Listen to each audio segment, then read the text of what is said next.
चंद्रपुर जिले में बाघ और तेंदुए की दहशत हर तरफ दिखाई दे रही है।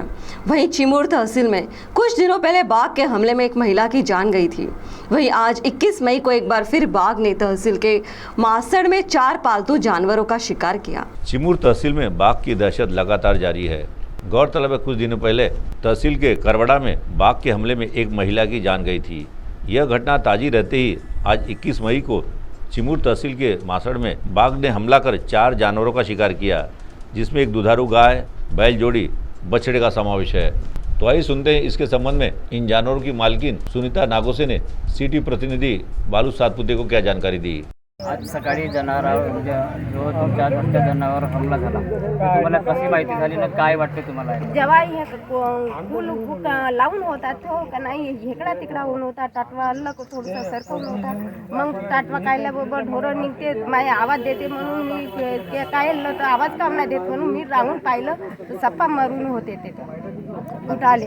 तुम्हाला तुम्ही कोणाला कल्पना दिली? मी ना फोन केले, मग तुम्ही फोन केले? हो फोन केले, तेव्हा मग फोन कोणाला गावात घरी लागेच नाही, सीताप दाबला तर मग मी परगावले फोन केला, त्याने मग त्याला फोन केला आणि त्याच्या बाद मग हे वाघाने जनावर ठार मारले, तर वन विभागाकडून तुम्हाला कोणत्या प्रकारचं सहकार्य मिळालं? आम्हाला सहकार्य मिळालं, पैशाचा सहकार्य मिळाला फक्त।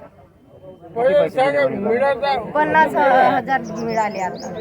पुन्हा काही देण्याची इच्छा व्यक्त केली का? हो विकत्या दिली आहे, पण आता 15 दिवसानं देणार आहो बा मी 1,25,000 75,000।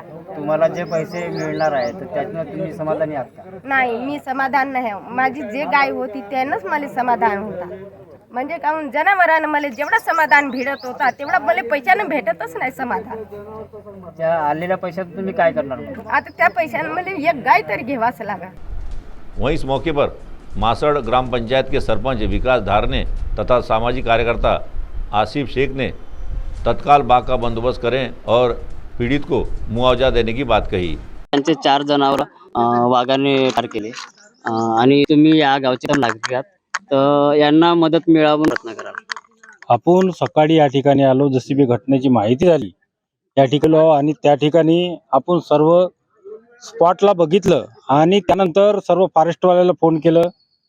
त्यानंतर सर्व लोक इथं टीम तयार झालेली आहे आणि सर्वांना अशी केली की या ज्या शेतकऱ्याचे नुकसान झालेलं आहे त्या नुकसानग्रस्त ज्या शेतकरी आहे या शेतकऱ्याला या संदर्भात फॉरेस्टकडून तात्काळ मदत व्हावी यासाठी आपण पूर्ण मदत केलेली आहे आणि ते सर्व फॉरेस्टने कबूल सुद्धा झालेले आहे। मासड़ हा क्षेत्र ताडोबा जंगल परिसरात लागून आहे आणि या ठिकाणी वन्य प्राणी खूप भोवदेस घातलेला आहे। ह्या घटना वारंवार होऊ नये यासाठी काय करावं वन विभागाने, असं तुमची अपेक्षा? सदर घटना झाली त्याच्यामध्ये 4 जनावर नागोशी यांचे मारले गेले आहे। या अगोदरी पण 4 शेतकऱ्याचे असेच जनावर मेले, तेव्हापासून वन विभागाने काही दखल न घेतल्यामुळे आज जी घटना झाली आहे त्याला जबाबदार हा वन विभाग आहे। यानंतर पुन्हा वारंवार अशा घटना घडू नये। आज जनावर मेला, आज आमचा शेतकऱ्याचा मोठा आधार असतो, तो आज आमच्यामधून निघून गेला, पण आता जर याच्या जागी बळी माणसाचा गेला असता तर केवढे मोठे संकट आमच्या या गावावर आले असते।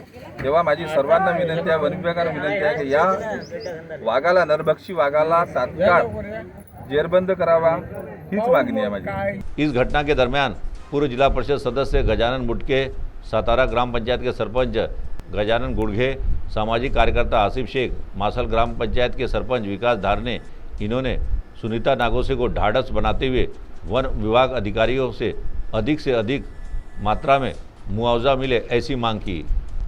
वहीं इस दौरान सिटी प्रतिनिधि बालू सातपुते ने वन परिषद अधिकारी योगिता मडावी से भी बातचीत की। वाघाच्या हमल्यामध्ये 4 जनावरे मारण्यात आले, तुमच्याकडून काय सहकार्य मिळालं त्या जनावरांना?